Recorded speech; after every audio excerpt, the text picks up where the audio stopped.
के मार्गदर्शन में काम हुआ है। मित्रों, आपको ध्यान में हो कि नरेंद्र मोदी जी जब देश का नेतृत्व करते हैं तो अभिनंदन का अभिनंदन होते हुए पाकिस्तान से भारत लाया जाता है, क्योंकि नेतृत्व नरेंद्र मोदी जी कर रहे हैं। वहीं कांग्रेस के शासन काल में आपने देखा होगा कि हमारे फौजी भाइयों के साथ फुटबॉल बनाकर खेला जाता था।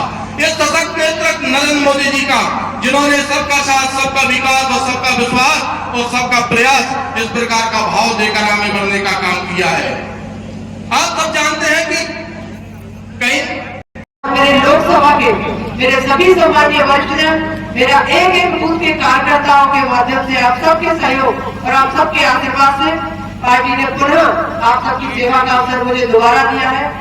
आज आप सबसे मैं पुनः दूसरी बार आप सबसे आशीर्वाद मांग के आई। इस बहन को जिस तरह 2019 में आपने बम्पर बहुत बहुत आशीर्वाद दिया, प्रत्येक और हर विधानसभा में जिताकर पहुंचाया, आज माननीय प्रधानमंत्री जी के नेतृत्व में जिस तरह से 2014 से लेकर एक समय हमने अटल जी की सरकार को देखा, उस समय विकास को देखा हमने कि विकास गांव-गांव किस तरह रोडों के माध्यम से पहुंचा था, और माननीय प्रधानमंत्री जी के नेतृत्व में, मोदी जी के नेतृत्व में 2014 से लेकर और अब तक लगातार देश में जिस गति से विकास हुआ है, सभी वर्गों को ध्यान में रखकर हुआ है। चाहे हम माताओं बहनों की बात करें, मातृ शक्ति के लिए तो इतनी सारी कल्याणकारी योजनाएं चलाई हुई है कि हमारे मध्य प्रदेश में पहले से कोई भी खत्म नहीं कर सकता है। उसके ऊपर सुप्रीम कोर्ट है। 106 हिंदुस्तान के संविधान में संशोधन हुए हैं, उसमें 90 से ज्यादा छेद कांग्रेस की पार्टी ने किए हैं।